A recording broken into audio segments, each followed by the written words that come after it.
Hello students, last lecture में हमने discuss किया था कि किस तरह से जेनेटिक मटेरियल यानी डीएनए की डिस्कवरी हुई, यानी उसको फाइनल प्रूफ दिया गया कि यही एक से दूसरी जनरेशन तक कैरेक्टर्स को लेके जाता है। आज हम एक इंपॉर्टेंट टॉपिक पढ़ते हैं जिसका नाम है डीएनए रेप्लिकेशन।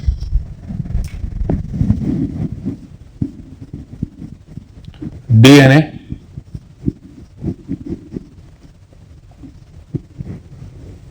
रेप्लिकेशन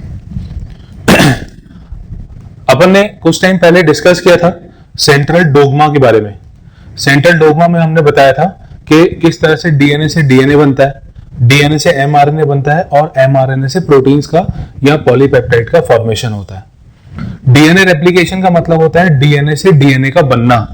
तो इसकी पहले हम डेफिनेशन लिखते हैं कि रेप्लिकेशन का मतलब क्या होता है।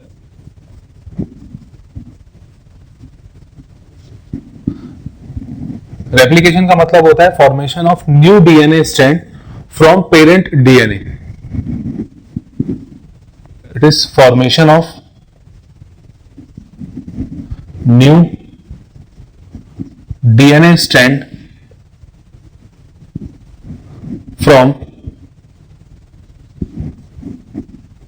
पेरेंट डीएनए, यानी जो एक स्ट्रैंड होता है, पेरेंट स्ट्रैंड होता है, उसका यूज करके एक नया स्ट्रैंड बनना, ये डीएनए रेप्लिकेशन कहलाता है। डीएनए रेप्लिकेशन के पहले मतलब जब डीएनए रेप्लिकेशन की बात हो रही थी तब उस वक्त ये क्लियर नहीं था कि डीएनए रेप्लिकेशन किस तरह से होता है। कई साइंटिस्ट ने कुछ एक्सपेरिमेंट्स किए जिसमें उनको ये डाउट हुआ कि डीएनए रेप्लिकेशन या तो इस तरह का होगा या तो इस तरह का या तो इस तरह का। कुछ इस तरह की चीजें अपन यहां पे पढ़ते हैं। डीएनए रेप्लिकेशन पहले 3 तरीके से माना जाता था। इट वॉज थॉट इनिशियली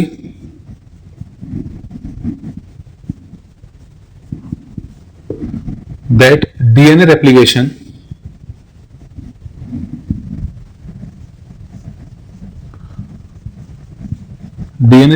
में बी। अब कौन कौन सी तरह का देखा गया था, किस तरह का होता है, इसमें 3 कंडीशंस लेके चलते थे। पहला, इट मे बी कंजर्वेटिव।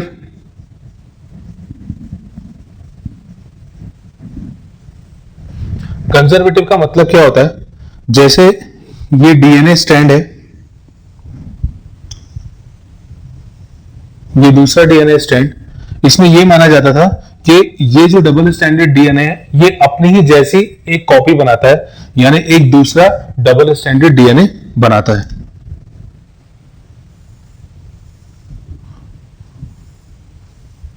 इस तरह से तो ये वाला हो जाएगा parent DNA,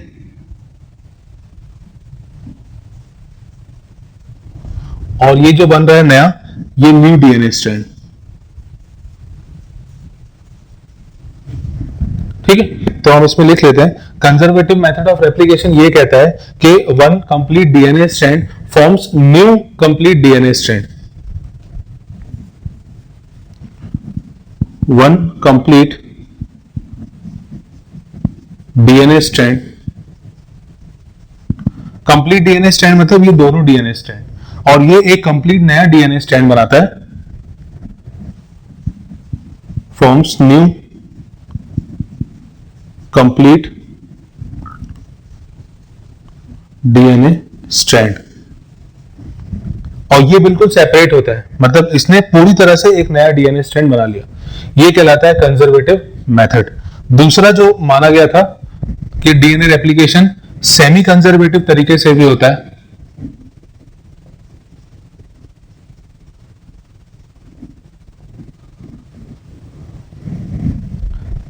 semi conservative method मतलब होता है कि एक डीएनए स्ट्रैंड, जैसे फॉर एग्जांपल ये डबल स्टैंडर्ड डीएनए, यहां पे इसको डबल स्टैंडर्ड डीएनए कर दे रहा हूं, कंफ्यूजन ना हो जैसे आगे। One complete double standard DNA strand from new complete double standard DNA strand. अब यहां पे जैसे दो स्ट्रैंड्स हैं, यानी एक कंप्लीट डीएनए स्ट्रैंड है, इसमें ये वाला जो स्ट्रैंड है ये कॉम्प्लीमेंट्री कॉपी बनाता है यहां पे, और ये जो स्ट्रैंड है ये कॉम्प्लीमेंट्री कॉपी बनाएगा अपने साथ। तो जो नया स्ट्रैंड बनेगा, तो नया स्ट्रैंड कुछ इस तरह का होगा कि एक पेरेंट स्ट्रैंड और दूसरा इसके साथ में जो नया डीएनए बनेगा, मतलब आधा पेरेंट वाला पार्ट होगा और आधा न्यू डीएनए स्ट्रैंड होगा। इसीलिए इसको कहते हैं सेमी कंजर्वेटिव। कंजर्वेटिव में पूरा पूरा नया स्ट्रैंड, डबल स्ट्रैंड बन रहा था, यहाँ पे आधा एक स्ट्रैंड बनता है नया और एक स्ट्रैंड पेरेंट वाला, और दूसरा स्ट्रैंड जो है, जैसे ये वाले स्ट्रैंड ने नया स्ट्रैंड बनाया, इसी तरह ये वाला स्ट्रैंड भी नया स्ट्रैंड बनाएगा। ये मेथड कहलाता है सेमी कंजर्वेटिव डीएनए रेप्लिकेशन। तो सेमी कंजर्वेटिव डीएनए रेप्लिकेशन में one complete double stranded DNA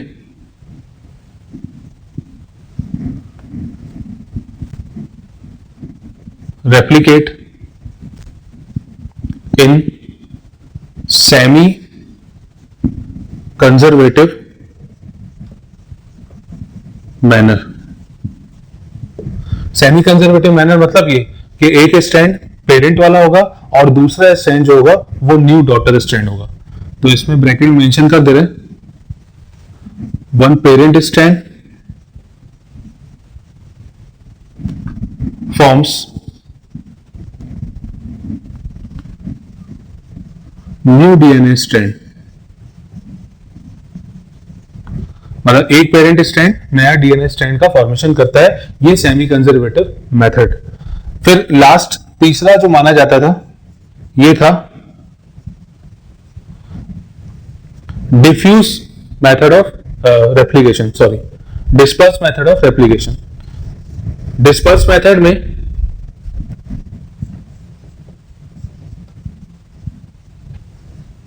disperse में जो एक स्ट्रैंड होता है वो कुछ कुछ सेगमेंट में नया डीएनए का फॉर्मेशन करता है, मतलब ये कुछ इस तरह से,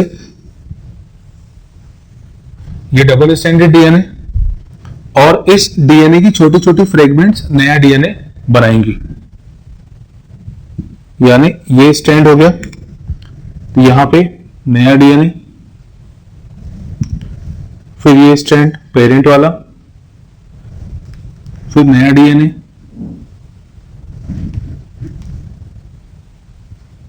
इस तरह से, और ऐसे यहां पे भी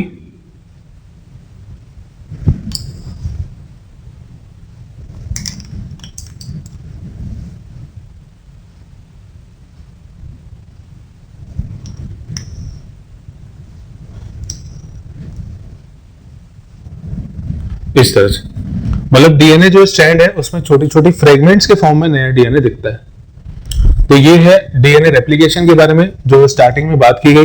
रेप्लिकेशन का मतलब होता है नया डीएनए का स्ट्रैंड बनना पुराने यानी पेरेंट डीएनए को यूज करते हुए। और शुरुआत में माना जाता था कि डीएनए रेप्लिकेशन 3 तरीके से हो सकता है। पहला मेथड जो था कंजर्वेटिव मेथड, कंजर्वेटिव मेथड में एक कंप्लीट स्ट्रैंड दूसरा कंप्लीट स्ट्रैंड का फॉर्मेशन करता है, कंजर्वेटिव मेथड।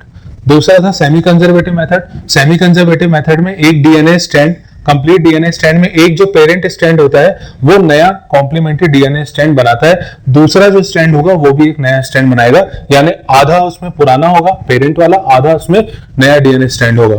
फिर तीसरा डिस्पर्स मेथड। डिस्पर्स मेथड में जो डीएनए स्ट्रैंड होता है वो फ्रेगमेंट्स के फॉर्म में डीएनए का फॉर्मेशन करता है। सबसे ज्यादा जो एक्सपेरिमेंटली प्रूफ किया गया जो बाद में, वो था semi conservative method of replication. मतलब हम आज जो देखते हैं कि किस तरह से डीएनए रेप्लिकेट कर रहा है, तो वो है सेमी कंजर्वेटिव तरीके से। चलिए अब अपन पढ़ते हैं कि semi conservative method of replication जो था उसको एक्सपेरिमेंटली प्रूफ किस तरह से किया गया। Experiment to proof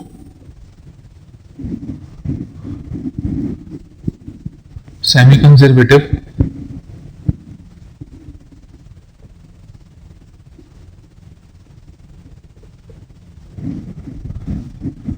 mode of DNA replication.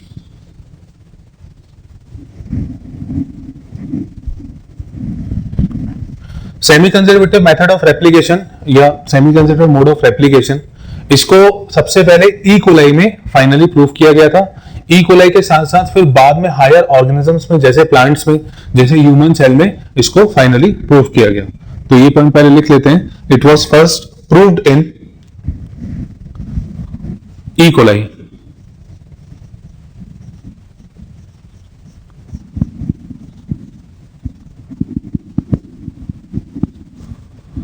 तो ये आपको ध्यान रखना है कि सबसे पहले ई कोलाई में इसको प्रूव किया गया और बाद में फिर हायर ऑर्गेनिजम्स में। And then subsequently in higher organisms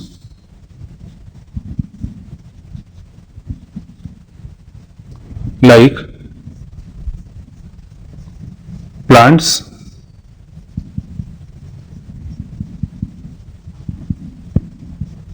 and human cell. बाद में फिर ह्यूमन सेल में और प्लांट्स में भी इसकी डिस्कवरी हुई, फाइनली प्रूव किया गया। और पहले इसको ई कोलाई में प्रूव किया गया था। ई कोलाई में प्रूव किया था साइंटिस्ट मेसेल्सन और साथ में स्टाल, और इन्होंने एक्सपेरिमेंट जो किया था वो था 1958 में। तो ईयर बहुत इंपॉर्टेंट है, इसका पूछा जा चुका है। It was experimentally proved bye Meselson and stall. Year भी इसमें पूछा जा चुका है और साइंटिस्ट का नाम भी पूछा जा चुका है। Meselson and stall in 1958। Meselson और स्टाल ने सबसे पहले एक्सपेरिमेंट किया था 1958 में। अब इन्होंने एक्सपेरिमेंट में क्या किया ये अपन देखते हैं।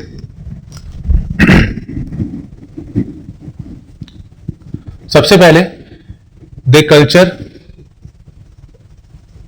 ई कोलाई इन अ मीडियम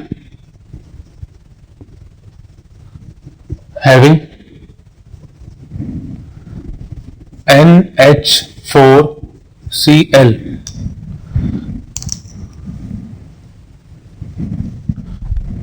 सबसे पहले मेसेल्सन और स्टाल ने ई कोलाई को कल्चर मीडियम में ग्रो कराया और उस कल्चर मीडियम में जो न्यूट्रिएंट मीडियम था वो था NH4Cl। यहां पे ध्यान रखने वाली बात यह है कि यहां पे जो नाइट्रोजन है उसका मास 15 है। नाइट्रोजन का मास 15 है, मतलब इन्होंने नॉर्मल नाइट्रोजन नहीं लिया था, नाइट्रोजन का एक हैवी आइसोटोप लिया था। तो यहां पे अपन लिख लेते हैं कि N15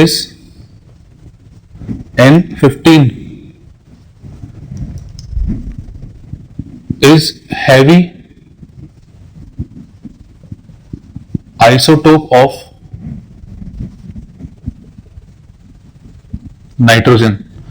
ये इंपॉर्टेंट है, ध्यान रखिएगा कि नाइट्रोजन हैवी आइसोटोप था, रेडियो लेबल्ड नहीं था। It is not radio labelled और radio active.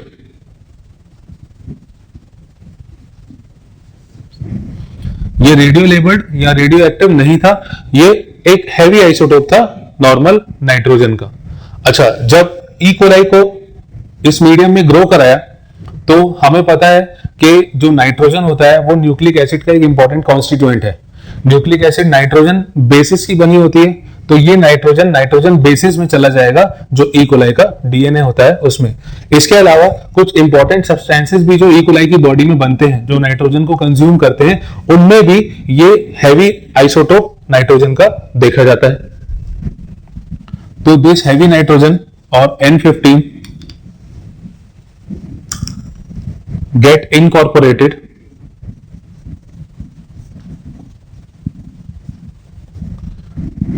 in DNA of E. coli and also in important biochemical substances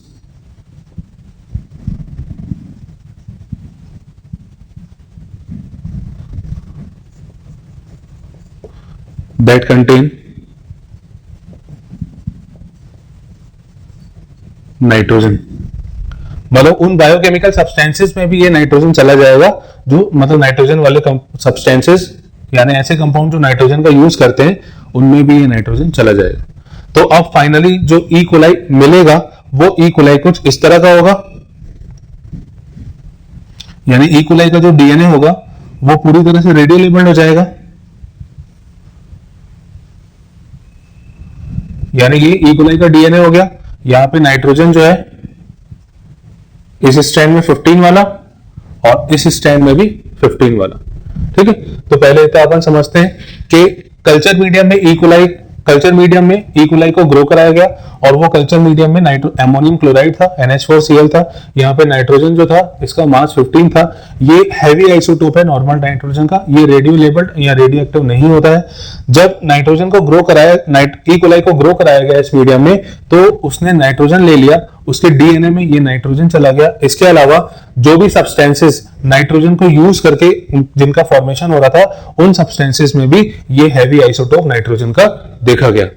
अब फाइनली जो ई कोलाई का डीएनए था वो इस तरह का था, दोनों स्ट्रैंड जो थे उसमें N15 प्रेजेंट था। चलिए, अब हमने देखा कि ई कोलाई का जो डीएनए था उसमें दोनों स्ट्रैंड में नाइट्रोजन 15 वाला वहां पे इनकॉर्पोरेट हो गया। अब मैसेल्सन स्टाल ने क्या किया, वो जो कल्चर मीडियम था जिसमें NH4Cl प्रेजेंट था N15 वाला, उसको रिप्लेस कर दिया नॉर्मल नाइट्रोजन वाले सब्सटेंसेस से। मतलब NH4Cl तो जो था, अब उसको N15 की जगह जो N था उसको 14 वाला उन्होंने यूज किया। Now they replace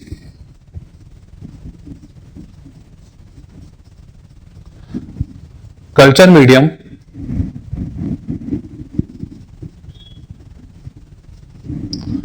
with NH4Cl और यहां पे जो N था ये 14 वाला था। मतलब अमोनियम क्लोराइड वही था, पर वहां पे N15 की जगह इन्होंने N14 कर दिया। अब इसमें ई कोलाई में क्या चेंजेस देखे गए ये समझिएगा।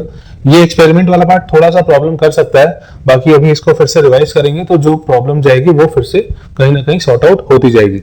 ठीक है, तो सबसे पहले ई कोलाई को कल्चर मीडियम में लिया जिसमें नाइट्रोजन 15 प्रेजेंट था। वो नाइट्रोजन 15 उसके डीएनए में चला गया और इंपॉर्टेंट बायोकेमिकल सब्सटेंसेस में भी चला गया। अब कल्चर मीडियम को रिप्लेस कर दिया, रिप्लेस करने के बाद वहां पे N15 की जगह N14 डाल दिया।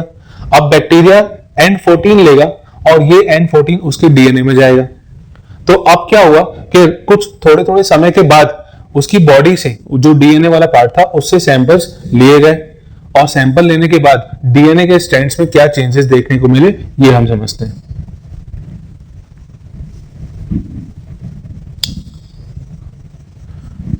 Samples are taken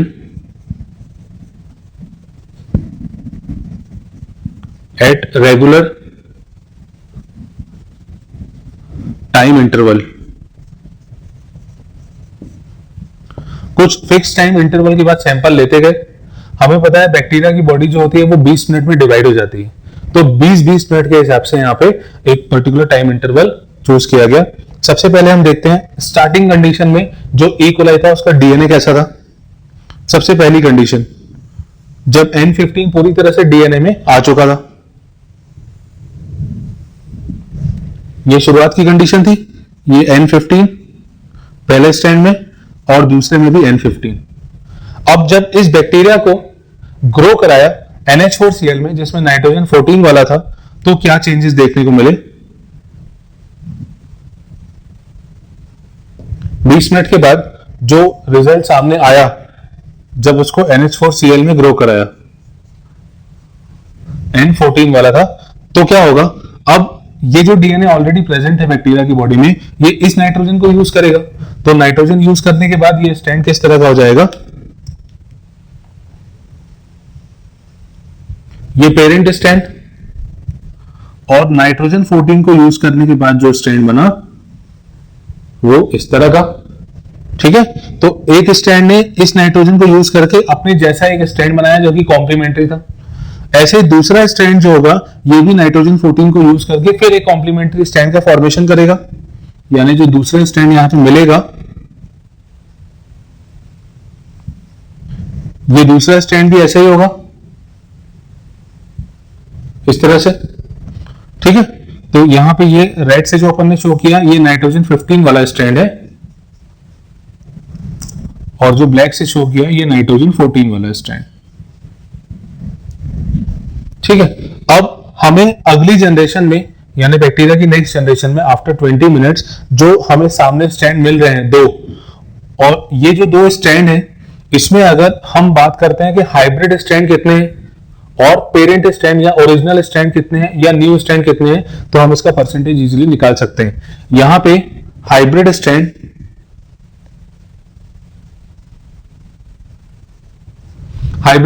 यहां पे दो हैं, यानी टोटल दो ही स्टैंड बन रहे हैं पर दोनों हाइब्रिड है। हाइब्रिड मतलब एक नाइट्रोजन 15 वाला और एक नाइट्रोजन 14 वाला, यानी यहाँ पे हाइब्रिड स्टैंड का परसेंटेज पूरा है, जबकि नॉर्मल स्टैंड यहां पे कुछ नहीं है। नॉर्मल स्टैंड तो कुछ बन ही नहीं रहा। नॉर्मल स्टैंड मतलब जिसमें नाइट्रोजन 14 आ जाए, ठीक है, या पूरी तरह से नाइट्रोजन 15 आ जाए, पर वो नॉर्मल स्टैंड तो है ही नहीं ऐसा। हाइब्रिड स्टैंड यहाँ पे दिख रहा है। अब जब अगली जनरेशन आएगी मतलब 20 मिनट के बाद फिर से जब सैंपलिंग होगी तो उसमें क्या चेंज देखने को मिलेगा ये मैं यहां मेंशन कर रहा हूं, यानी अगले 20 मिनट में यानी 40 मिनट के बाद, ठीक है, 20-20 अपन बढ़ाते जाएंगे, 20, 40, 60, 80, 100 जहां तक आपको करना है वहां तक कर सकते हैं। क्वेश्चन किसी भी टाइम इंटरवल के लिए पूछा जा सकता है, तो एक बार आपको प्रैक्टिस जरूर करनी पड़ेगी। लगभग 160 मिनट तक आपको उसमें प्रैक्टिस करनी पड़ेगी। तो 40 मिनट के बाद जो सैंपल सामने आए उसमें देखिए, अब इसमें NH4Cl दिया गया है। NH4Cl मतलब NH4Cl जो यहां पे दिया गया उसमें नाइट्रोजन 14 वाला ही था ना, इसमें चेंज नहीं किया गया, ठीक है। तो आगे क्या चेंज देखने को मिला कि ये वाला जो स्टैंड है, ये वाला स्टैंड फिर नाइट्रोजन को यूज करके एक नया स्टैंड बनाएगा।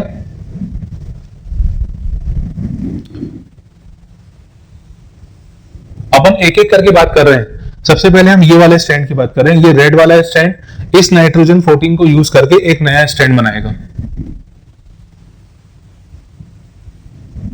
ब्लैक को अपन ने N14 और रेड को N15 इस कलर से सिलेक्ट किया है, ठीक है। अब ये रेड वाले स्टैंड ने तो अपना कॉम्प्लीमेंट्री स्टैंड बना लिया। अब जो ये दूसरा स्टैंड है इसके साथ जो ब्लैक वाला है, वो ब्लैक वाला स्टैंड ये N14 को यूज करेगा, यानी ये पहले N14 वाला स्टैंड, फिर इसने N14 को यूज करके एक नया कॉम्प्लीमेंट्री स्टैंड का फॉर्मेशन किया, ठीक है। इस स्टैंड का रोल खत्म हो गया। यहां पे रेड वाले ने और ब्लैक वाले ने अपना अपना कॉम्प्लीमेंट्री बना लिया बाय यूजिंग NH4Cl जिसमें N14 वाला था। दूसरा, अब ये वाला स्टैंड की बात करेंगे तो यहां पे भी ऐसे ही चेंज देखने को मिलेगा जैसे अपन ने अभी देखा है। ये वाला जो रेड वाला स्टैंड है वो N14 यूज करके एक न्यू स्टैंड का सिंथेसिस करेगा। ये N15 वाला स्टैंड ये N14 को यूज करके एक नया स्टैंड बनाएगा, ठीक है।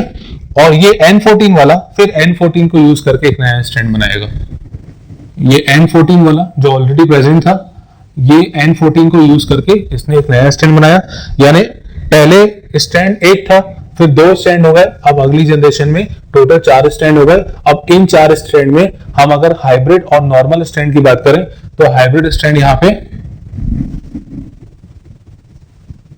2 है, टोटल 4 में से 2 है, तो नीचे पर टोटल स्टैंड और ऊपर जितने हाइब्रिड आ रहे हैं या जितने नॉर्मल आ रहे हैं इस हिसाब से कैलकुलेट करेंगे और इनटू 100 तो ये आ जाएगा 50%। और अगर नॉर्मल की बात करेंगे तो नॉर्मल भी इसी तरह से निकलेगा यानी 50%, ठीक है। तो 2 स्टैंड यहां पे हाइब्रिड है और 2 स्टैंड यहां पे नॉर्मल है। फिर अगले 20 मिनट में यानी अब हो गया 60 मिनट, 60 मिनट के बाद अब क्या चेंजेस देखने मिलेंगे। अब ये धीरे धीरे चीजें और बढ़ती जाएंगी, यानी टोटल अभी हमने जो बनाए हैं वो 4 स्टैंड्स हैं। 4 स्टैंड के बाद अगली जनरेशन जो होगी वो 8 स्टैंड वाली होगी।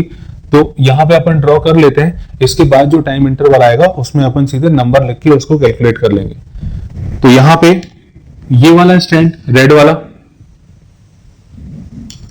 ये NH4Cl को यूज करेगा, फिर ये ब्लैक वाला ये भी NH4Cl नाइट्रोजन 14 वाले को यूज करेगा। ये इसका ये रोल हो गया, ठीक है। अब इससे जो स्टैंड बनेंगे ये दोनों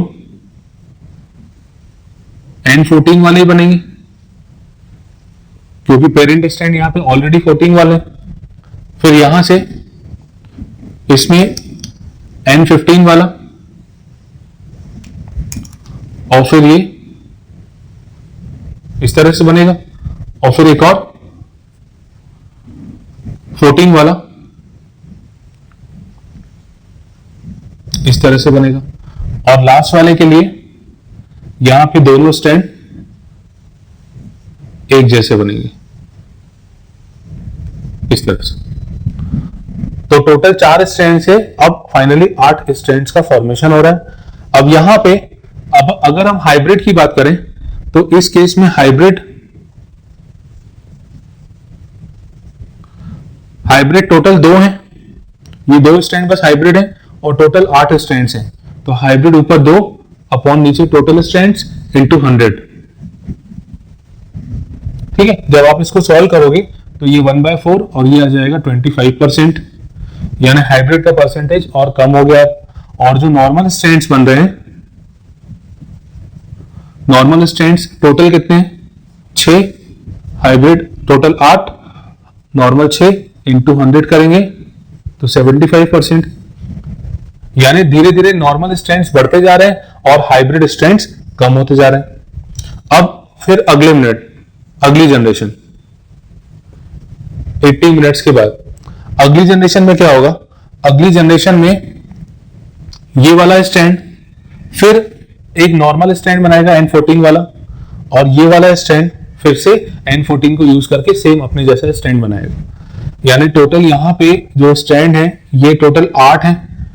80 मिनट के बाद ये 8 की जगह 16 हो जाएंगे, क्योंकि हर स्टैंड अपनी जैसी कॉपी बनाता जाएगा, तो टोटल 16 स्टैंड्स हो जाएंगे। अब ये जो 16 स्टैंड्स बनेंगे यहां आप कैलकुलेट कर सकते हो, ठीक है, एक एक को फिर से वैसे बनाना जैसे अपन अभी तक बनाते आए। टोटल 16 स्टैंड जो बनेंगे उसमें हाइब्रिड स्टैंड कितने होंगे, हाइब्रिड स्टैंड कितने होंगे 2 होंगे, जैसे यहां पे बन रहे हैं हाइब्रिड स्टैंड्स, यहां पे 2 ही रहेंगे, तो 2 अपॉन नीचे आ जाएगा 16 इंटू 100, तो ये हो जाएगा 12.5%। और जो नॉर्मल स्टैंड्स है ये हो जाएंगे 14 अपॉन 16 इंटू 100, तो ये हो जाएगा 87.5%। ठीक है, यानी कुल मिला के हाइब्रिड यहां पे 100 था, यहां पे 50 हो गया, यहां पे 25 हो गया, यहां पे 12.5 हो गया, और अगली जनरेशन में जाएंगे तो 6.25 हो जाएगा, और उसके बाद जाएंगे तो और उसका आधा हो जाएगा, फिर और जाएंगे तो और आधा हो जाएगा। इस तरह से करते करते आप 160 मिनट तक पूरे ड्रॉ करिएगा। ठीक है, 160 मिनट तक पूरे ड्रॉ करेंगे तो फाइनली वो जो कैलकुलेशन होगी वो सामने आ जाएगी। एक बार क्वेश्चन आया था कि 80 मिनट्स के बाद पूछा गया था, तो 80 मिनट्स के बाद अपन इस तरह से कैलकुलेट करते हैं, बाकी अब आगे तक सॉल्व कर सकते हैं। तो ये इस तरह से फाइनली ये प्रूफ हुआ कि जो डीएनए रेप्लिकेशन था वो सेमी कंजर्वेटिव होता है, कि एक स्ट्रैंड मीडियम में जो नाइट्रोजन यूज प्रेजेंट है उसको यूज करके एक नया डीएनए स्ट्रैंड का फॉर्मेशन करता है। तो ये एक्सपेरिमेंट था, एक बार इसको रिवाइज करते हैं जल्दी से। डीएनए रेप्लिकेशन मैसेल्सन और स्टाल ने बताया था 1958 में। सबसे पहले ये एक्सपेरिमेंट प्रूव किया था ई कोलाई पे।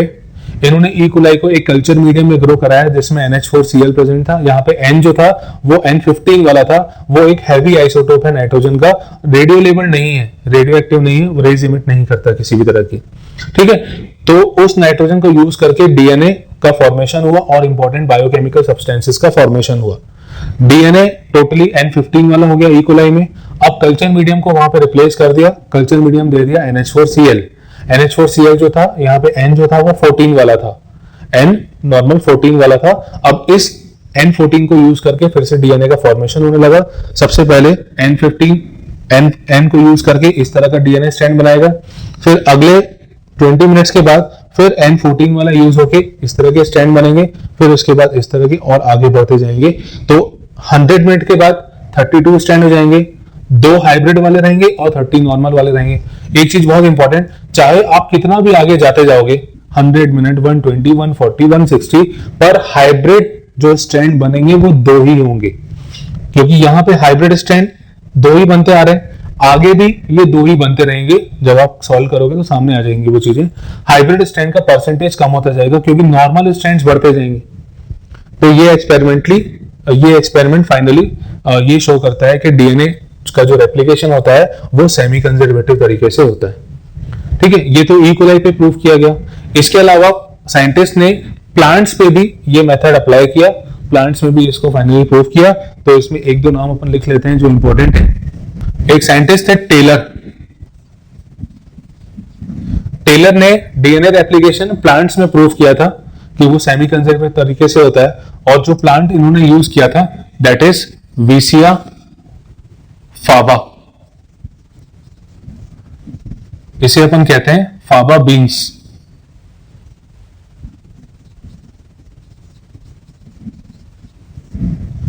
जो सेम होती है, सेम में प्लांट में इन्होंने एक्सपेरिमेंट ये परफॉर्म किया। तो टेलर ने विसिया फाबा पे एक्सपेरिमेंट परफॉर्म किया, प्लांट पे semi conservative method of replication को प्रूव किया। इसके अलावा एक साइंटिस्ट है केन्स ने थीटा मॉडल दिया था। ठीक है, हालांकि बहुत इंपॉर्टेंट नहीं है, फिर भी केन्स ने थीटा मॉडल दिया था। ये थीटा मॉडल एक्चुअली में प्रोकैरियोट में एक्सपेरिमेंट करने के दौरान सामने आया था। केन्स ने ये देखा कि जो डीएनए प्रोकैरियोट्स का होता है, तो प्रोकैरियोट के डीएनए में जब रेप्लिकेशन देखा गया तो उस दौरान बीच में एक स्ट्रक्चर ऐसा बनता है जो बिल्कुल थीटा जैसा होता है। ठीक है, बीच में एक स्ट्रक्चर ऐसा बनता है, डीएनए में एक स्ट्रक्चर ऐसा बनता है जो बिल्कुल थीटा जैसा होता है, इसलिए इसको थीटा मॉडल कहा गया, और इसके पीछे और कोई लॉजिक नहीं है। तो नाम बस ध्यान रखिएगा कि केन्स ने थीटा मॉडल दिया था, इसके अलावा कुछ भी याद रखने की जरूरत नहीं है। टेलर ने विसिया फाबा यानी प्लांट पे एक्सपेरिमेंट किया, फाबा बीन्स पे इन्होंने काम किया था। नेक्स्ट इसमें आगे बढ़ते हैं अपन कि डीएनए रेप्लिकेशन होता किस तरह से है, मतलब इसका मैकेनिज्म क्या होता है। तो नेक्स्ट टॉपिक है मैकेनिज्म ऑफ डीएनए रेप्लिकेशन।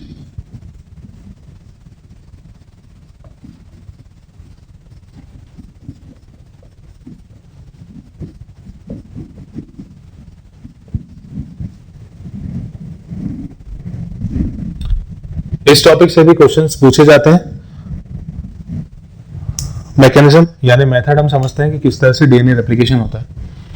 इसको स्टार्ट करने से पहले हम यहां पे कुछ इंपॉर्टेंट टर्म्स पहले पढ़ेंगे, ठीक है, और वो टर्म्स अपन इस मैकेनिज्म के दौरान यूज करेंगे, देखेंगे इसके बारे में। सबसे पहले तो रेप्लिकेशन का मतलब आपको पता है डीएनए से डीएनए बनना। डीएनए से डीएनए बनना ये रेप्लिकेशन कहलाता है। ठीक है, डीएनए से डीएनए बनना रेप्लिकेशन कहलाता है, और इसके लिए जो एंजाइम होता है वो होता है डीएनए पॉलीमरेज। ठीक, डीएनए पॉलीमरेज। अगर पूरा एंजाइम का नाम देखें तो ये हो जाएगा डीएनए डिपेंडेंट डीएनए पॉलीमरेज। देखिए एक्चुअली होता क्या है कि रेप्लिकेशन में जो जैसे ये डबल स्ट्रैंड है, ठीक है, डबल, इसमें ये वाला स्ट्रैंड जो होगा ये एक कॉपी बनाएगा कुछ इस तरह की, ये वाला स्ट्रैंड एक नए डीएनए स्ट्रैंड की कॉपी का फॉर्मेशन करेगा। इसी तरह ये वाला स्ट्रैंड फिर से एक डीएनए बनाएगा, यानी जो नया स्ट्रैंड बन रहा है वो पुराने डीएनए को यूज करके बन रहा है। पुराना डीएनए उसको कुछ ना कुछ मटेरियल प्रोवाइड करेगा, तभी नया स्ट्रैंड का फॉर्मेशन होगा। तो इस एंजाइम का पूरा नाम कि डीएनए डिपेंडेंट, यानी इस डीएनए पे डिपेंडेंट है डीएनए पॉलीमरेज। डीएनए पॉलीमरेज नया डीएनए बनाने वाला एंजाइम है जो कि पुराने डीएनए के कुछ सीक्वेंसेस को यूज कर रहे हैं। तो इसका पूरा एंजाइम जो है इसको हम लिखते हैं डीएनए डिपेंडेंट डीएनए पॉलीमरेज। देखिए ये जो डीएनए पॉलीमरेज है ये इसके लिए यूज करें। अगर यहां पे आरएनए होगा तो इसको हम आरएनए पॉलीमरेज कहेंगे, और जो इसके पहले होगा उस पर ये डिपेंडेंट होगा तो इसको हम कहेंगे डीएनए डिपेंडेंट डीएनए पॉलीमरेज। ठीक है, तो पहला इंपॉर्टेंट पॉइंट ये कि एंजाइम जो होता है इसमें DNA dependent DNA polymerase use होता है। दूसरा, एक साइट होती है क्रोमोसोम में जिसको हम कहते हैं ओरिजिन ऑफ रेप्लिकेशन। क्रोमोसोम ना कह के डीएनए इसको अपन कहें तो ज्यादा बेटर है।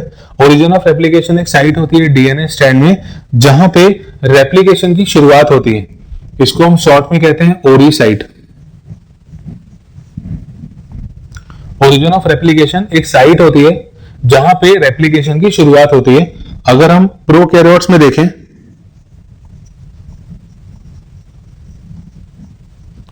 तो ये सिंगल होती है, एक साइट होती है ओरिजिन ऑफ रेप्लिकेशन। और अगर हम यूकैरियोट्स में देखें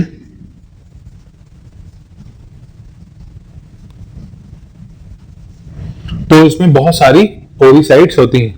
ठीक है, तो एक तो हो गया था एंजाइम, दूसरा हो गया ओरिजिन ऑफ रेप्लिकेशन यानी ओरी site.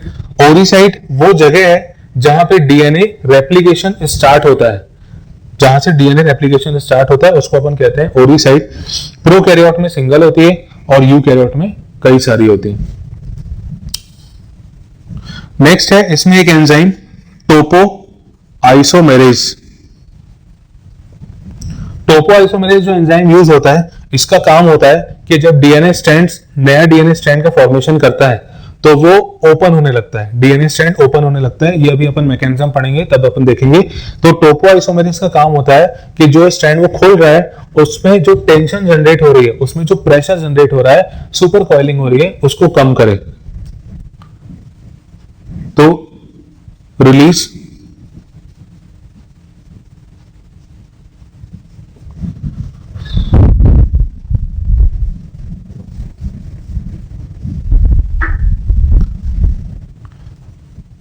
release tension produced during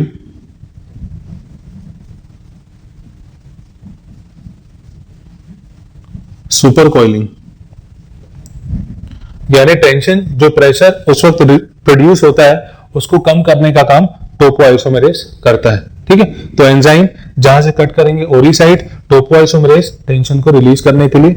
next इसमें जो अगला टर्म ध्यान रखना है, एक सब्सटेंस होता है प्राइमर।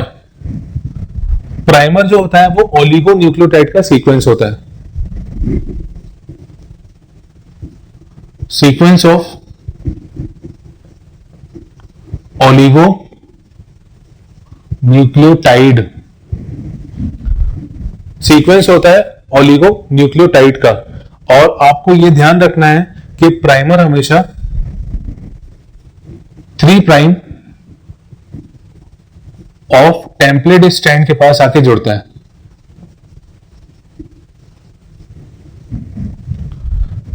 ठीक है, प्राइमर जो है ये 3 प्राइम ऑफ टेम्पलेट स्ट्रैंड, यानी 3 प्राइम जो 3 एंड होता है टेम्पलेट स्ट्रैंड का। टेम्पलेट स्ट्रैंड आपको याद होगा अपन पहले भी डिस्कस कर चुके हैं।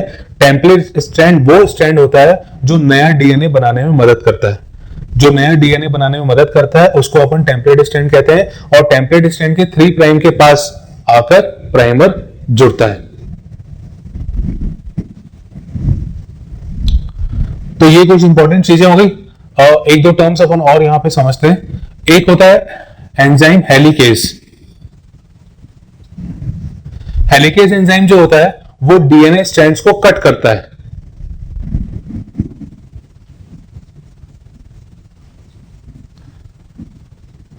ये डीएनए स्ट्रैंड्स को कट करता है और एक्चुअली और थोड़ा सा डिटेल में अगर जाते हैं तो जो बेसिस का सीक्वेंस होता है, जो बेसिस आपस में जुड़े होते हैं, उन बेसिस को ये काटता है, यानी उनके बीच का जो हाइड्रोजन बॉन्ड्स होते हैं उनको ये ब्रेक करता है।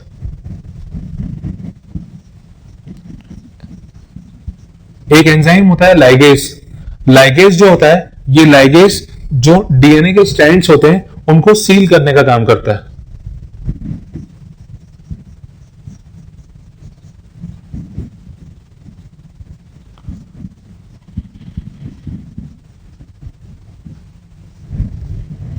ठीक है, लाइगेज जो होता है ये डीएनए के स्ट्रैंड्स को सील करता है। डीएनए के स्ट्रैंड्स भी हो सकते हैं, वो डीएनए के फ्रेगमेंट्स भी हो सकते हैं, उनको जोड़ने का काम यहां पे लाइगेज करता है।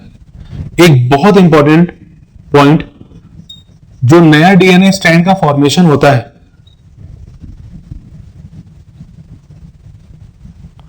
उसका डायरेक्शन होता है 5 प्राइम टू 3 प्राइम।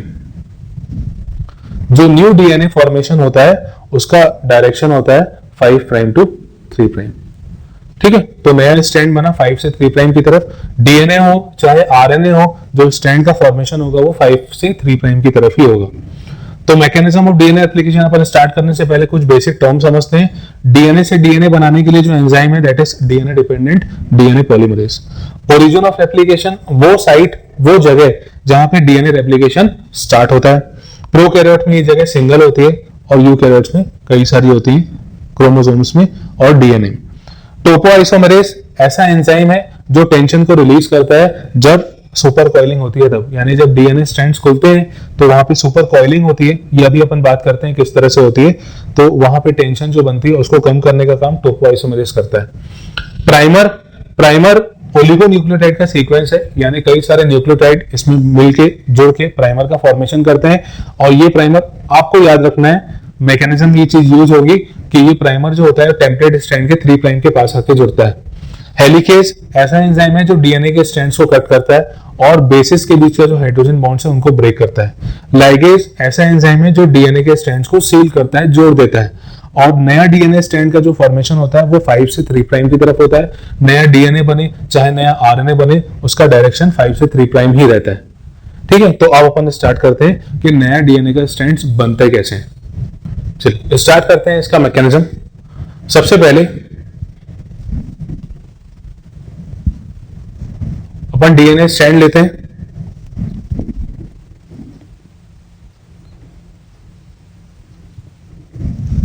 ये एक डबल स्ट्रैंडेड डीएनए।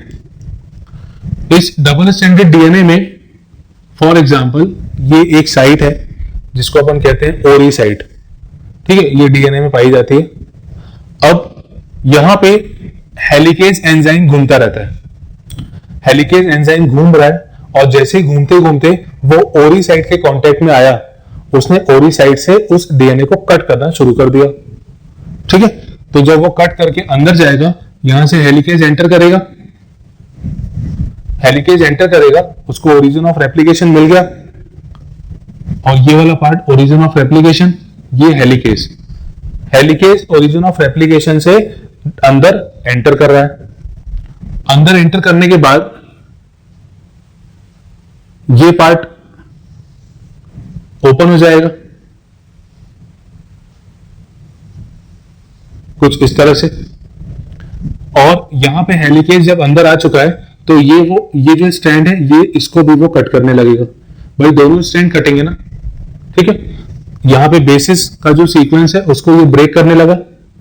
जब बेसिस का सीक्वेंस ब्रेक होगा तो दोनों स्ट्रैंड अलग अलग होने लगेंगे। ठीक, अब ये स्ट्रक्चर खुलता जाएगा तो ये स्ट्रक्चर कुछ नया शेप यहां पे देखने मिलता है।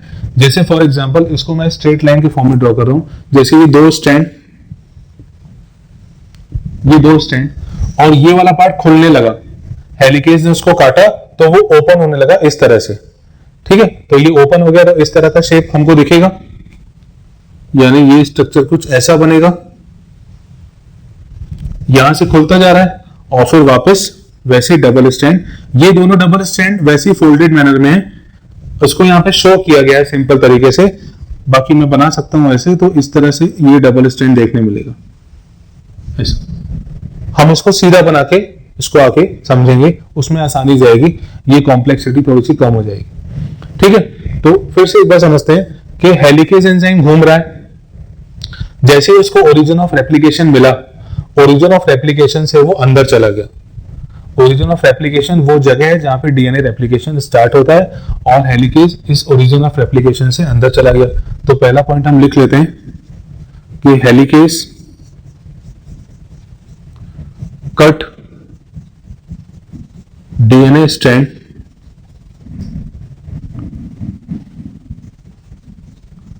फ्रॉम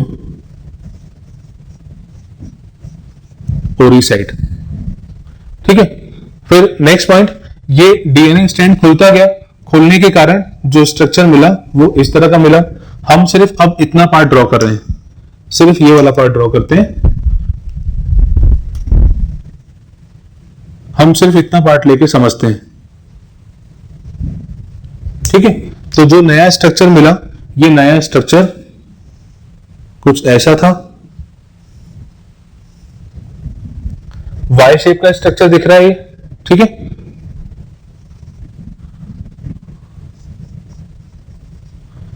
तो हेलिकेज ने जब इसको काटा तो ये वाई शेप का स्ट्रक्चर मिला. It results in formation of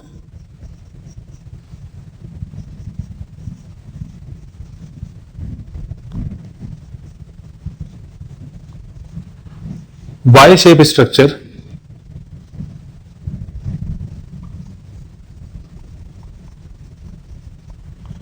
called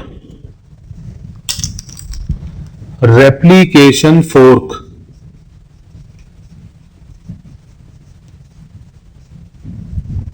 जो वाई शेप का स्ट्रक्चर सामने आया उसको हम कहते हैं रेप्लिकेशन फोर्क, यानी इस स्ट्रक्चर को रेप्लिकेशन फोर्क कहा जाता है.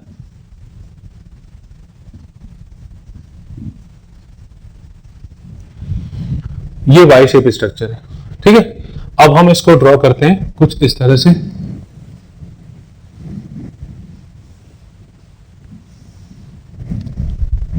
ठीक है, वाई को हमने इस तरह से ड्रॉ कर दिया, ये रेप्लिकेशन फोर्क है. अब हम इसमें इसकी पोलैरिटी मार्क करते हैं.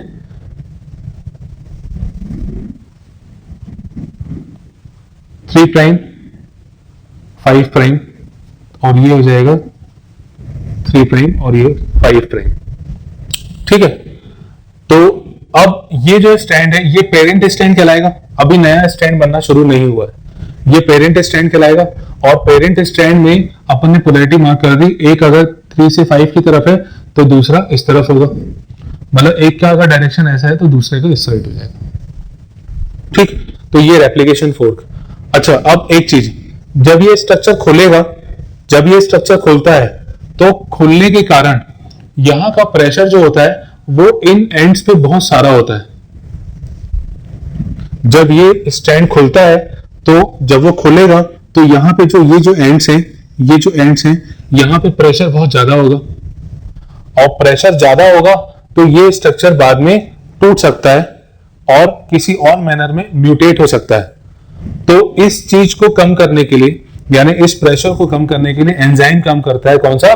टोपो आइसोमरेज. ठीक है, तो उसको हम लिख लेते हैं, टोपो आइसोमरेज रिलीज टेंशन. और वो कहां पे टेंशन बनेगी? यहां पे. प्रेशर कहां पे बनेगा? यहां पे. ठीक है, अब इसके लिए जो मेन एंजाइम होता है वो है डीएनए पॉलीमरेज. पर डीएनए पॉलीमरेज तब तक काम नहीं कर सकता जब तक उसको प्राइमर ना मिल जाए. डीएनए पॉलीमरेज तब तक काम नहीं कर सकता जब तक उसको प्राइमर ना मिल जाए. तो डीएनए पॉलीमरेज घूम रहा है पर वो प्रोसेस स्टार्ट नहीं कर पाएगा. और जैसे ही उसको प्राइमर मिलेगा और वो प्राइमर जुड़ेगा टेम्पलेट स्ट्रैंड के 3 प्राइम के पास आकर. ठीक है, तो इसका अगला स्ट्रक्चर, ये 3 प्राइम, ये 5 प्राइम, ये 3 प्राइम और ये 5 प्राइम. अब देखिए, बहुत इंपॉर्टेंट चीज यहां पे बताने जा रहा हूं कि ये 3 प्राइम है, तो अगर हम इस एंड पे आते हैं तो ये 5 प्राइम हो जाएगा. ठीक है, ये 5 प्राइम है, अगर हम इस एंड पे आते हैं तो ये हो जाएगा 3 प्राइम. ठीक है ना?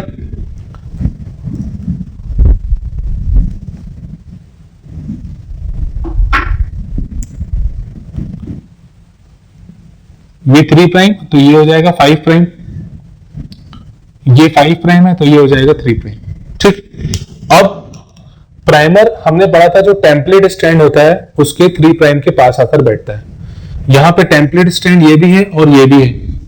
ठीक है, तो टेम्पलेट स्ट्रैंड यहां पे 2 हैं और दोनों के 3 प्राइम के पास आकर प्राइमर बैठेगा, जोड़ेगा. तो ये हमने प्राइमर को जोड़ दिया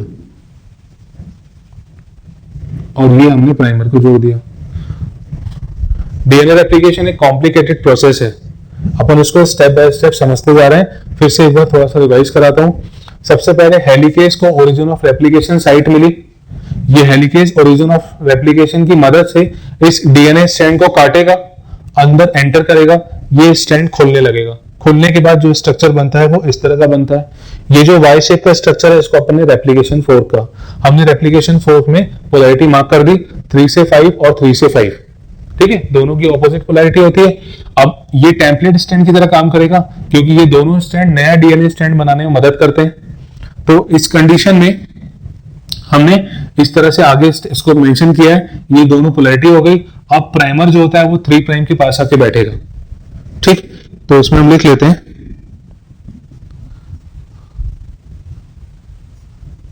addition of primer takes place at 3 prime of template strand।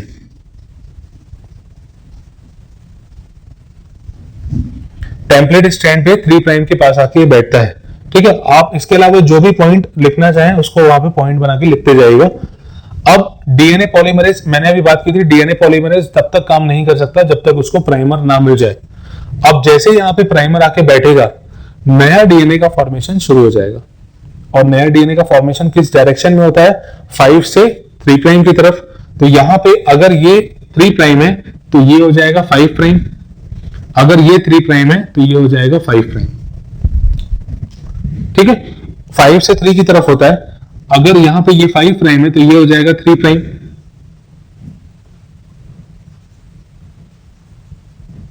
ये 5 है तो ये हो जाएगा 3 प्राइम। ठीक, अब यहां पे नया डीएनए का फॉर्मेशन स्टार्ट होगा और जो नया डीएनए बनेगा वो कैसा बनेगा?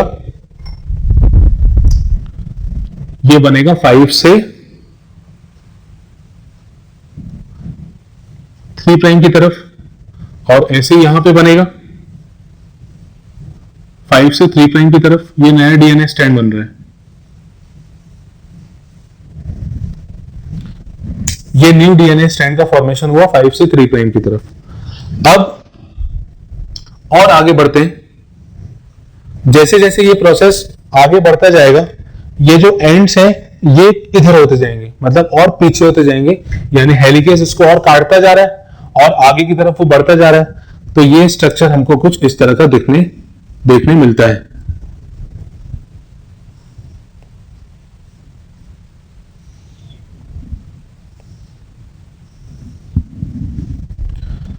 पहले पोलैरिटी मार्क कर देते हैं। ये 3 प्राइम, ये 5 प्राइम, 3 प्राइम, 5 प्राइम, फिर यहां पे 3 प्राइम, 5 प्राइम, और जो नया डीएनए है उसके लिए अपन ने जो यूज किया था ये 3 प्राइम, ये 5 प्राइम, यहां पे प्राइमर। और अब देखिए ये जो स्टैंड था ये खुल गया, पीछे की तरफ आ गया, मतलब ये समझ लीजिए जो अभी अपन ने यहां पे देख रहे हैं वो यहां खिंचा जाएगा, यानी प्राइमर और नया डीएनए स्टैंड। क्योंकि ये पीछे हो गया है तो अभी तक जो डीएनए हमारा बना है वो यहां तक बना है।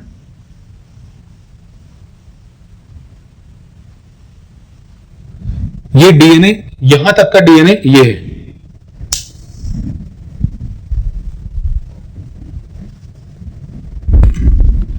ये यहां तक का डीएनए है। और जो सेकेंड केस में जो प्राइमर की बात हुई थी, ये प्राइमर जो यहां पे है वो अब यहां पे है, क्योंकि ये स्टैंड पीछे खिसक गया, तो पीछे खिसक गया तो ये गैप आ गया, और जो यहां पे डीएनए स्टैंड बन रहा था ये कुछ इस तरह का।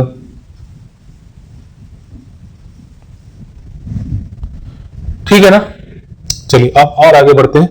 अब ये जो स्टैंड था, ठीक है, तो ये जो स्टैंड है, क्योंकि हमें पता है डीएनए जो है वो 5 प्राइम से 3 प्राइम की तरफ बनता है, तो 5 प्राइम से 3 प्राइम की तरफ बनेगा तो वो 3 प्राइम की तरफ आता जाएगा। तो इस केस में जो नया डीएनए बना है वो नया डीएनए इस तरह से आगे बढ़ता जाएगा, क्योंकि डायरेक्शन वही है 5 से 3 प्राइम। पर यहां पे ऐसा नहीं होगा, यहां पे ये डायरेक्शन जो है ये पीछे कैसे गया, और डीएनए जो था वो इस डायरेक्शन में बन रहा था। ठीक है, ये जगह जो गैप आ गया है, इस गैप को भी नए डीएनए से रिप्लेस करना पड़ेगा। पर क्योंकि डीएनए का डायरेक्शन इस तरफ है तो वो डीएनए इधर ही बन सकता है, पीछे तो बनेगा नहीं। तो इस कंडीशन में फिर से टेम्पलेट के 3 प्राइम के पास आके एक प्राइमर जुड़ेगा, और फिर वो प्राइमर डीएनए पॉलीमरेज की मदद से डीएनए फॉर्मेशन स्टार्ट करता है। एक बार फिर से समझिए, थोड़ा सा कॉम्प्लिकेटेड है पर इंपॉर्टेंट बहुत है ये। देखिए ये रेप्लिकेशन फोर्क में 3 प्राइम के पास आके प्राइमर जोड़ा, प्राइमर ने नया डीएनए बनाना शुरू किया, नया डीएनए का डायरेक्शन ये था। ये जो डीएनए बन रहा है ये 5 प्राइम से 3 प्राइम की तरफ बन रहा है, ये स्ट्रैंड पीछे खिसक गया, पीछे खिसकने के कारण यहां से इतना गैप हो गया। जो ऊपर वाला स्ट्रैंड था वो लगातार बन रहा था, वो आगे बढ़ता गया। जो नीचे वाला स्ट्रैंड था वो पीछे तो नहीं जा सकता 5 प्राइम की तरफ, तो उसको बनना तो इसी डायरेक्शन में, तो जो नया स्ट्रैंड था वो इस डायरेक्शन में बना। किस तरह से कि फिर से 3 प्राइम के पास आके प्राइमर जोड़ा और फाइनली नया डीएनए 5 से 3 प्राइम की तरफ बनने लगा। ठीक है, इतना आगे देखते हैं। यहां पर आता हूं,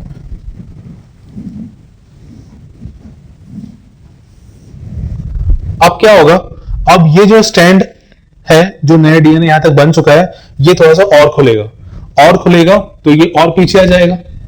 ठीक है, तो और पीछे आ जाएगा तो सेम मैकेनिज्म फिर से यही होगी, यानी इस कंडीशन में ये 5 प्राइम प्राइमर था, फिर यहां पे पहले में प्राइमर था, ये वाला प्राइमर यहां था, फिर ये वाला प्राइमर इसके पीछे और एक नया प्राइमर यहां पे, यानी नीचे वाले स्ट्रैंड में बार बार प्राइमर की जरूरत पड़ेगी, पर ऊपर वाले स्ट्रैंड में ऐसा नहीं होगा। ऊपर वाला स्ट्रैंड लगातार डीएनए बनाता जाएगा और नीचे वाला स्ट्रैंड इस तरह से डीएनए का फॉर्मेशन करेगा। ऊपर वाला स्ट्रैंड लगातार डीएनए बनाता जाएगा, नीचे वाला स्ट्रैंड छोटे छोटे प्राइमर को यूज करके नया स्ट्रैंड बनाता जाएगा।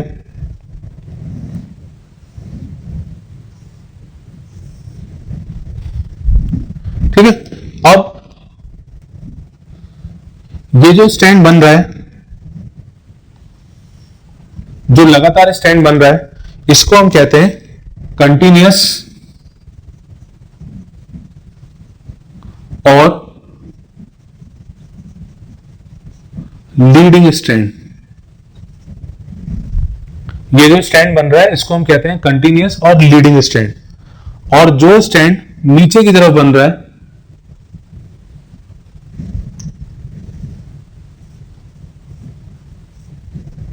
इसको हम कहते हैं, ये वाले स्ट्रैंड को कहते हैं डिसकंटिन्यूअस और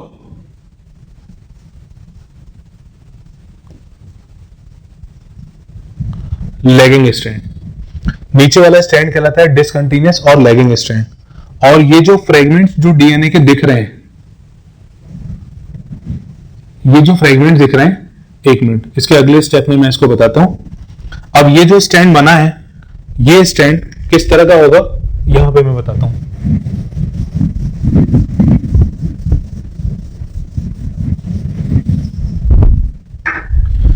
ये जो स्ट्रैंड बना है नीचे वाला, इसमें अब आगे क्या होगा देखिए। अब आगे यहां पे एक एंजाइम काम करता है जिसका नाम है प्राइमेज। प्राइमेज एंजाइम प्राइमर को डाइजेस्ट कर जाता है।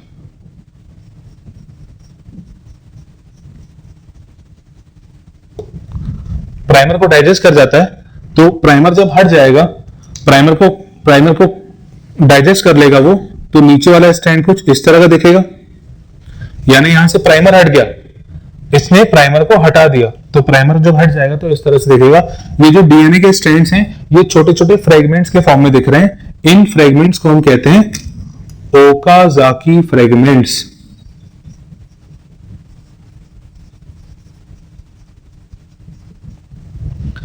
ये क्वेश्चन पूछा गया था कि ओकाजाकी फ्रेगमेंट्स कौन से स्ट्रैंड में बनते हैं, तो आंसर है इसका डिसकंटिन्यूअस और लैगिंग स्ट्रैंड। अब इसके बाद एक एंजाइम काम करता है यहां पे, लाइगेज। ये लाइगेज क्या करता है, ये लाइगेज सारे फ्रेगमेंट्स को जोड़ देता है। अभी अपन ने बात की थी शुरू में कि जो लाइगेज होता है वो सील कर देता है डीएनए स्ट्रैंड्स को, तो ये डीएनए स्ट्रैंड्स नीचे वाले भी सील हो जाते हैं, यानी कंटिन्यूअस मैनर में दिखने लगते हैं। पर कहीं कहीं बीच बीच में उसमें छोटे छोटे ऐसा लगता है कि ये पॉइंट यहाँ पे जुड़ा हुआ है, तो वो जब स्ट्रक्चर देखते हैं तो वो क्लियरली अंडरस्टूड रहता है। तो ये ऊपर वाला हो गया कंटिन्यूअस और लीडिंग स्ट्रैंड। लीडिंग स्ट्रैंड इसलिए बोलते हैं क्योंकि ये पहले बन रहा है, और लैगिंग स्ट्रैंड इसलिए बोलते हैं क्योंकि ये बाद में बन रहा है। तो ये हो गया मैकेनिज्म ऑफ डीएनए रेप्लिकेशन। सबसे पहले रेप्लिकेशन फोर्क बना, प्राइमर की मदद से डीएनए पॉलीमरेज ने नया डीएनए बनाना शुरू किया। नया डीएनए जो था वो 5 से 3 प्राइम की तरफ होगा। 3 प्राइम की तरफ होने के बाद वो इस तरह का स्ट्रक्चर बनेगा। ये रेप्लिकेशन फोर्क और खुल जाएगा। खुलने के बाद ये पीछे आ जाएगा, फिर नया प्राइमर जोड़ेगा। प्राइमर की मदद से फिर से नया डीएनए पॉलीमरेज नया डीएनए बनाएगा और फाइनली ये स्ट्रक्चर इस तरह से हमें मिलता है। तो एक जो टेम्पलेट स्ट्रैंड था ये ब्लैक वाला, उसने एक नया स्ट्रैंड बना लिया। एक जो टेम्पलेट स्ट्रैंड था उसने ये नया स्ट्रैंड बना लिया। बेसिकली लीडिंग स्ट्रैंड के लिए बात करें तो 5 से 3 प्राइम, तो ऊपर वाला 3 से 5 प्राइम हो जाएगा। ठीक है, इस तरह से आप पोलैरिटी मार्क कर सकते हैं। इसके अलावा 2-3 इंपॉर्टेंट पॉइंट्स और हैं इसमें, तो वो मैं यहाँ पे मेंशन करता हूं। डीएनए रेप्लिकेशन में कुछ इंपॉर्टेंट पॉइंट। पहला, जो डीएनए पॉलीमरेज होता है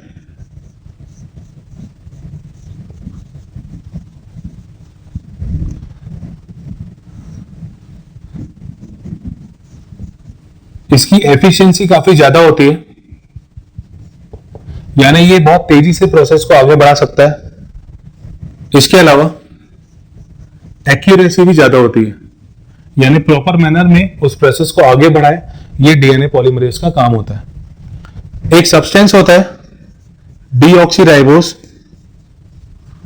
डीऑक्सीराइबो न्यूक्लियोसाइड ट्राइफॉस्फेट। इसके दो काम होते हैं, इसके डुअल फंक्शन होते हैं, डुअल पर्पस के लिए यूज करते हैं इसको। पहला तो ये एज अ सबस्ट्रेट की तरह काम करता है, यानी न्यूक्लियोटाइड का सीक्वेंस मिलता रहे, प्राइमर का फॉर्मेशन होता रहे, ये इसमें ध्यान देता है। और दूसरी बात, ये इस प्रोसेस को पूरा करने के लिए एनर्जी प्रोवाइड करता है।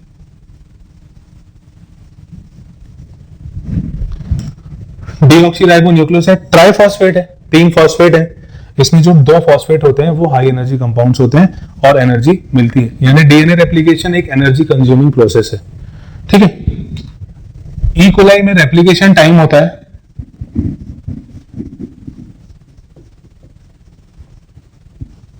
ई कोलाई में रेप्लिकेशन टाइम होता है 18 मिनट का। 18 मिनट का रेप्लिकेशन टाइम ई कोलाई में होता है। 20 मिनट में वो डिवाइड हो जाता है, 18 मिनट्स में उसमें रेप्लिकेशन पूरा हो जाता है। इसके अलावा ये जो डीएनए पॉलीमरेज होता है,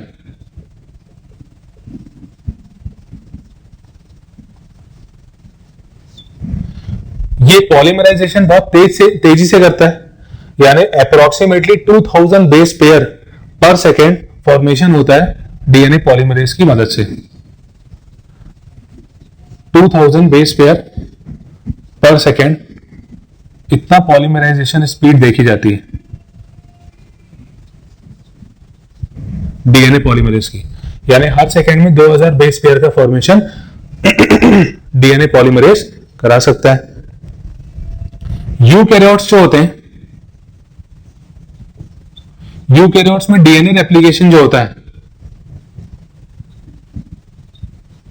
यूकैरियोट्स में डीएनए रेप्लिकेशन कौन से फेज में होता है? एस फेज में, S phase of cell cycle. ठीक है। और अगर एस फेज के बाद, यानी जब सेल साइकिल पूरी खत्म हो जाती है तो सेल डिवाइड हो जाती है। इन केस अगर सेल डिवाइड नहीं होती है तो वो कंडीशन पॉलीप्लॉइडी कहलाती है। अगर इन केस प्रॉपर टाइम पे सेल डिवाइड नहीं हुई और डीएनए का रेप्लिकेशन होता जा रहा है तो उस कंडीशन में क्रोमोसोमल एबनॉर्मेलिटी आती है, पॉलीप्लॉइडी कंडीशन वहां पे देखी जाती है। ठीक है। तो ये इंपॉर्टेंट पॉइंट थे डीएनए रेप्लिकेशन के बारे में। ये टॉपिक यहाँ पे खत्म होता है। नेक्स्ट क्लास में हम इसके आगे जो सेंट्रल डोग्मा का अगला पार्ट है वो डिस्कस करेंगे।